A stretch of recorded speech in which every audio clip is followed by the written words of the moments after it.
अस्सलाम वालेकुम जी। कैसे हैं आप? खैरियत से हैं? कई बार ऐसा होता है कि हम मिजाज को देखते हैं, सवालात जो हैं वो हम डिस्कस करते हैं, ज़ुबान का कलर हम देखते हैं, टेस्ट देखते हैं, बॉडी की जो है वो जो कंस्ट्रक्शन या बनावट है वो देखते हैं। लेकिन सबसे जो इम्पोर्टेंट चीज़ तिब्ब यूनानी के अंदर, नज़रिया मुफरद आज़ा के अंदर, आयुर्वेदा के अंदर है, वो नब्ज़ शनासी है। तो नब्ज़ शनासी से बेसिकली आप क्या करते हैं? सबसे पहले तो नब्ज़ शनासी से आप मिजाज देखते हैं, या फिर आप मिजाज के साथ साथ ये अंदाज़ा करते हैं कि कौन सी खिल्लत जो है उसका इजाफा या कौन सी खिल्लत जो है उसकी कमी है। इसके बाद आप देखते हैं कि उस खिल्लत के अंदर कौन कौन से इमराज जो हैं वो पाए जाते हैं। बहुत ही पुरानी अगर हम बुक्स को स्टडी करें तो उसमें मुख्तलिफ नब्ज़ें जो हैं वो बयान की जाती हैं। अब तिब्बे यूनानी के अंदर इतनी नब्ज़ें हैं कि उनको याद रखना बहुत मुश्किल हो जाता है। इस तरह से कुछ 27 के करीब नब्ज़ें जो हैं वो तिब्बे यूनानी में हैं, और तिब्ब आयुर्वेदा में तकरीबन 18 नब्ज़ें हैं। नज़रिया मुफरद आज़ा में कुल 6 नब्ज़ें हैं। तो यहाँ पे सबसे पहले मैं आप लोगों को एक बात वाज़ेह कर दूं कि जिस तरह से 4 अरकान, 4 मिजाज और 4 इखलात मैं आप लोगों के सामने रख चुका हूँ, जो कि तिब्बे यूनानी में लिखी हुई हैं। तिब्बे यूनानी में यह भी लिखा हुआ है कि खून यानी खिलते खून जो है, अगर आप उसको इग्नोर कर दें तो पीछे आपके पास 3 इखलात बचती हैं, जैसा कि सफरा, सुदा और बलगम। कई बुक्स के अंदर खिलते खून को इग्नोर भी किया गया है, और मेरा भी यही मानना है कि खिलते खून जो है उसको आप इग्नोर करें। सफरा, सुदा और बलगम, ये जो इखलात हैं, इनको मद्देनज़र रखते हुए आप इलाज मालजा, तशखीस और ट्रीटमेंट जो है वो करें। साबर मुल्तानी रहमतुल्लाह अलैह ने भी इसी को उज़लाती, गुद्दी और असाबी में कन्वर्ट करके आप लोगों को जो है वो आसानी के लिए समझाया। और इस तरह से आयुर्वेदा में 3 नब्ज़ें यानी जो मेन नब्ज़ें हैं वो 3 कहलाती हैं, जिसमें सबसे पहली वायु की नाड़ी उसको कहा जाता है, दूसरी जो है वो पित्त की नाड़ी यानी सुफरा, और तीसरी जो है वो कफ की नाड़ी जो है वो कहलाती है। जहां तक नब्ज़ को देखने के तरीके जो हैं वो हैं, तो तिब्बे यूनानी में और आयुर्वेदा में और नज़रिया मुफरद आज़ा में तकरीबन अलग अलग हैं, लेकिन अगर उनको बगौर जायज़ा लिया जाए तो सबसे पहली चीज़ आती है मकाम नब्ज़, यानी नब्ज़ किस मकाम पर है। अब मकाम से मुराद कि नब्ज़ जो जैसे ही हम ये जो हमारी आर्टरी है इसके ऊपर, यानी नब्ज़ जिसको हम कहते हैं अंगूठे से छोड़कर ये यहाँ पे, अगर इसको मैं अच्छी तरह से आपको दिखा सकूं तो आपकी ये यहाँ कलाई की जो हड्डी है, जोड़ है, ये वाला जोड़, इससे नीचे आपकी नब्ज़ शुरू होती है, और इस तरह से आप जो है वो उनके ऊपर उंगलियां अपनी रखते हैं। अगर आप अपनी ज़ाती नब्ज़ चेक कर रहे हैं, खुद की चेक कर रहे हैं, तो नब्ज़ चेक करने के भी कुछ ज़रूरियात हैं, लवाजमात हैं। उसमें क्या है कि सबसे पहली चीज़ तो ये है कि अगर आप किसी मर्द की नब्ज़ चेक करेंगे तो उसके दाहिने हाथ की नब्ज़ जो है उसको चेक करेंगे। और अगर किसी खतून की नब्ज़ चेक करेंगे तो उसके बाएं हाथ से उसकी नब्ज़ चेक करेंगे। अब जो बंदा नब्ज़ चेक कर रहा है यानी नाड़ी देख रहा है, उसका उल्टा हाथ, यानी अगर मैं किसी मरीज के दाएं हाथ की नब्ज़ चेक करता हूं तो मेरा बायां हाथ जो है वहां पे इस्तेमाल होगा। और अगर मैं किसी खातून की नब्ज़ चेक करता हूं तो चूंकि उसकी नब्ज़ जो है वो मुझे बाएं हाथ की चेक करनी है तो मैं उसको दाएं हाथ से चेक करूंगा। इसके अलावा अब जब भी नब्ज़ चेक करें, कोशिश करें कि मरीज जो है उसने कुछ खाया पिया ना हो। आयुर्वेदा में तो यह कहा जाता है कि खाली पेट ही नाड़ी को चेक करना चाहिए, लेकिन जब आप एक्सपर्ट हो जाते हैं तो आप किसी भी वक्त नब्ज़ या नाड़ी को चेक कर सकते हैं। दूसरा जो इम्पोर्टेंट चीज़ है वो ये है कि नब्ज़ के ऊपर आप ऐसे जब हाथ रखते हैं तो उसको दबाना नहीं है आपने। यानी अमूमन ये होता है कि जैसे मेरा ये राइट हैंड है तो मैं इसकी नब्ज़ चेक करूंगा तो मैं ये वाली उंगलियां ऐसे दबाऊंगा नहीं, इनको दबाऊंगा नहीं, बिल्कुल आसानी के साथ आराम से अब मैं इसको ऊपर रखूंगा। तो प्रैक्टिशनर हजरात या फिर आम नब्ज़ चेक करने वाले जो लोग हैं वो ये गलती कर बैठते हैं कि पहले लम्हे वो उस नब्ज़ को दबा देते हैं। तो इसको आपने दबाना नहीं है, नब्ज़ को बिल्कुल आसानी के साथ हाथ रखें, बगैर प्रेशर के आराम से आप हाथ रखें।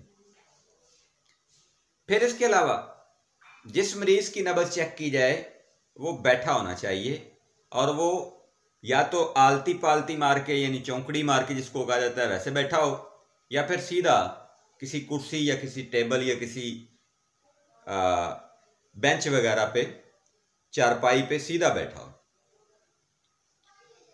तो खड़े मरीज की आप नब्ज़ ना चेक करें, यानी नाड़ी को ना देखें।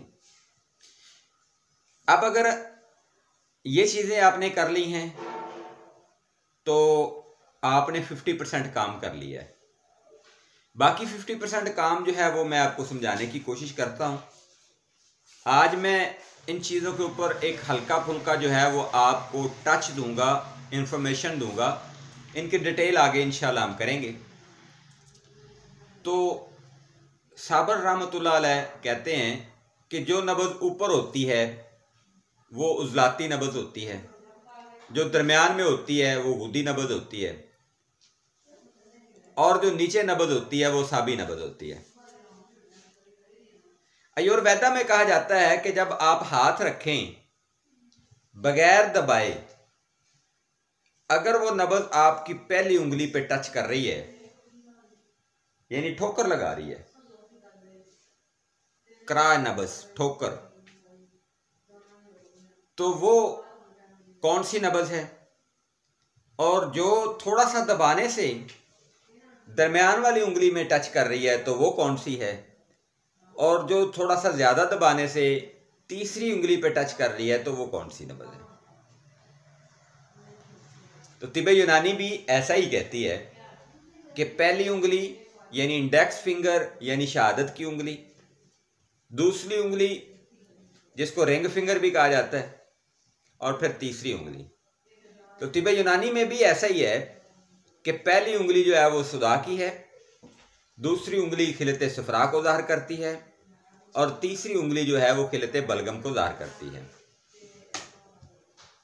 बहुत आसान करने जा रहा हूं मैं नब्ज़ शनासी को, लेकिन आगे हमारी जो उंगली का पोरा है अगर हम उसके हिस्से कर लें, सेंटर यानी मिडल हिस्सा ये वाला, इधर वाला और स्टार्टिंग वाला 1 2 3 के हिसाब से देख लें, या फिर 1 2 5 तक ले जाएं। आयुर्वेदा में तो ये पहला, दूसरा, तीसरा, चौथा और पांचवा, 5 हिस्से इसको कहा जाता है। इस तरह से दूसरी उंगली के भी 5, तीसरी के भी 5, तो वो इस तरह से 15 जो है वो नब्ज़ें बनती हैं, और 3 मेन बनती है, टोटल 18 नब्ज़ें बनती हैं, नाड़ी बनती है। तो तिब्बे यूनानी में अगर आप देखें तो इस तरह से ये भी है, फर्स्ट, सेंटर और आपका एंड, यानी 3-3 हिस्से आप इसको करके देख लें। तो पहली उंगली जो आपकी है वो किसके साथ, वो सुदा को ज़ाहिर करेगी, वायु को ज़ाहिर करेगी यानी वात को, या फिर उजलाती मिजाज को ज़ाहिर करेगी। दूसरी उंगली सुफरा, पित्त दोष या फिर गुदी मिजाज जो है उसको ज़ाहिर करेगी। तीसरी आपकी उंगली जो है वो बलगम, कफ दोष या फिर असाबी मिजाज को ज़ाहिर करेगी। अब यहां पे मैं मकदार नब्ज़ की बात नहीं कर रहा, जिसमें नब्ज़ की जो लेंथ या लंबाई का जिक्र होता है जी, 1 उंगली, 2 उंगली, 3 उंगली, 4 उंगली। मैं इन सब चीज़ों को बड़ा आसान कर रहा हूं। कैसे कि आपके पास सिर्फ 3 उंगलियां हैं। वैसे तो अगर हम जाएं तो नब्ज़ शनासी जो है वो 1 उंगली से भी की जाती रही, 3 उंगलियों से भी की जाती है और 4 उंगलियों से भी जो है वो नब्ज़ शनासी की जाती है। नब्ज़ शनासी के लिए 1 उंगली भी इस्तेमाल की जाती है, 3 उंगलियां भी इस्तेमाल की जाती हैं और 4 उंगलियां भी इस्तेमाल की जाती हैं। तो वो एक अलग बहस है, मैं उस पर नहीं जा रहा। मैं आपको 3 उंगलियों की मदद से जो सबसे ज्यादा मारूफ तरीका है वो आपके गोशगुजार कर रहा हूं कि आपने सबसे पहले ये हाथ जो है ना इस तरह से सीधा रखना है, अंगूठा ऊपर की तरफ हो, हाथ इस तरह से हो, और ये वाली जो चीज़ आपकी है, यानी ये जो आपकी लाइन गुजर रही है जिसको हम नब्ज़ कहते हैं, इस नब्ज़ को आप पहले ऐसे 1-2 दफ़ा दबा के चेक कर लें कि नब्ज़ कहाँ पे है। जब आपको ये अंदाज़ा हो जाए कि नब्ज़ यहाँ पे है तो उसके बाद आपने दबाना नहीं है, बिल्कुल आहिस्ता से 3 उंगलियाँ आपने अपनी ये हड्डी का जो जोड़ है उससे नीचे 1 इंची आधी इंची के फासले पर आपने रखनी है। तो बगैर दबाए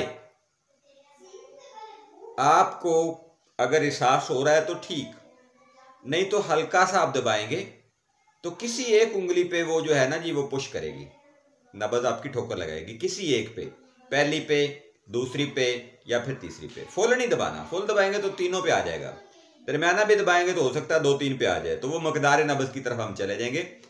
हम सिर्फ हाथ रखते ही ये आप फाइनल कर लेंगे कि मरीज सुदावी है, सुफरावी है या बलगमी है। ये आज के लेक्चर में आप याद करें।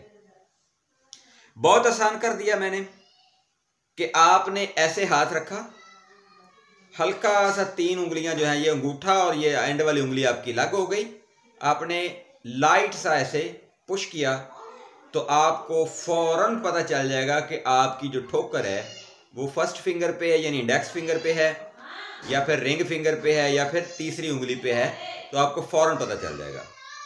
अब अगर आपकी जो पहली उंगली है उस पर ठोकर आती है तो इसका मतलब है कि सुदावी मरीज है, गैसेस हैं, जोड़ों के दर्द हो सकते हैं, दिल का कोई मसला हो सकता है, यानी पूरा जो आपका उजलाती निज़ाम है वहाँ पे कोई प्रॉब्लम हो सकती है।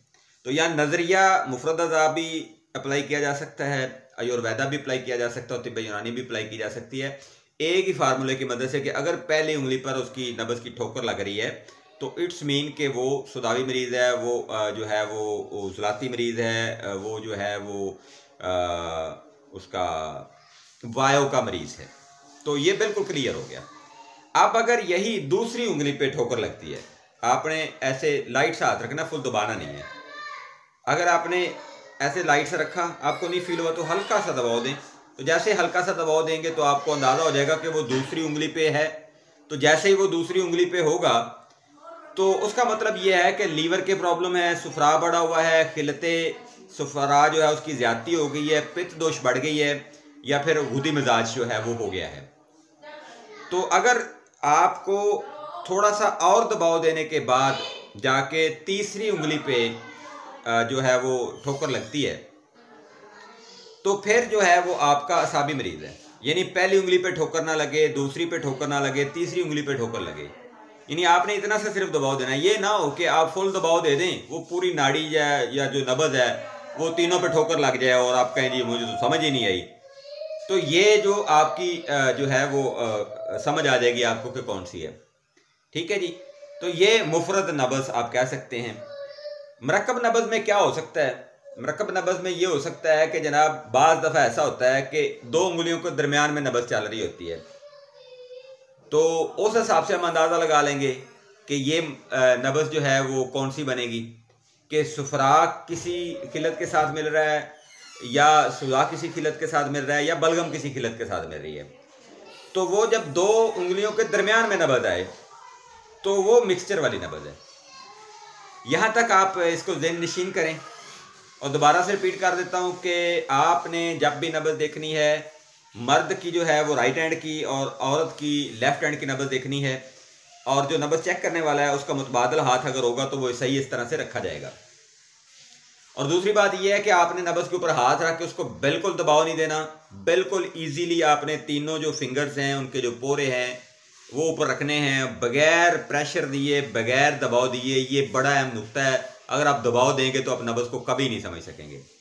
तो लाइट सा आपने बिल्कुल ऐसे हाथ रखना है। जैसे आप हाथ रखेंगे तो आपको, अगर उजलाती मरीज़ है तो आपकी पहली उंगली पे जो है वो नब्ज़ टच करेगी, और अगर आप गुद्दी मरीज़ हैं तो दूसरी पे, और अगर आप असाबी मरीज़ हैं तो तीसरी उंगली पे जो है वो नब्ज़ टच करेगी, यानी ठोकर लगाएगी। तो मेरा ख्याल है कि ये बड़ी इंपॉर्टेंट चीज़ है, और ये ऐसी चीज़ है कि अगर आप इसको अप्लाई करना शुरू कर दें, मैंने जो चीज़ें बताई हैं इसको सिर्फ 10 मरीज़ों के ऊपर आप चेक कर लें और इसका एक्सपेरिमेंट कर लें, और एक्सपेरिमेंट करने के बाद आप इस काबिल हो जाएंगे कि आप मरीज़ को कम से कम ये बता सकेंगे कि आपका मिजाज जो है ना जी वो ये है और किल्लत ये बढ़ी हुई है। बाकी उसमें जो डिजीज़ हैं वो इंशाल्लाह आगे चल के हम बात करेंगे। यहाँ तक आप लोग जो है उसको कंटिन्यू करें और फिर वेट करें अगली वीडियो का। तो नाड़ी के हवाले से या नब्ज़ के हवाले से ये जो पहला लेक्चर है ये बहुत बड़ा इंपॉर्टेंट लेक्चर है, और इस लेक्चर में अगर एक बंदा जिसको नब्ज़ की बिल्कुल पता ही नहीं है, जो बंदा समझ ही नहीं सकता, अगर वो ये सिर्फ इतना सीख लेता है कि जनाब फर्स्ट फिंगर जो है वो उजलाती या दिल की या सुदावी मराज की या वायुत के दोष की, तो दूसरी जो उंगली है वो सफरा की है, और तीसरी जो है वो बलगम की है, तो मेरे ख्याल बड़े मसाइल उसके हल हो जाते हैं। तो इंशाल्लाह आगे भी मज़ीद वीडियोज़ आएंगी, इंतज़ार कीजिएगा। मुझे दीजिए इजाज़त। फ़ी मानिल्लाह, अल्लाह हाफ़िज़, अस्सलाम वालेकुम।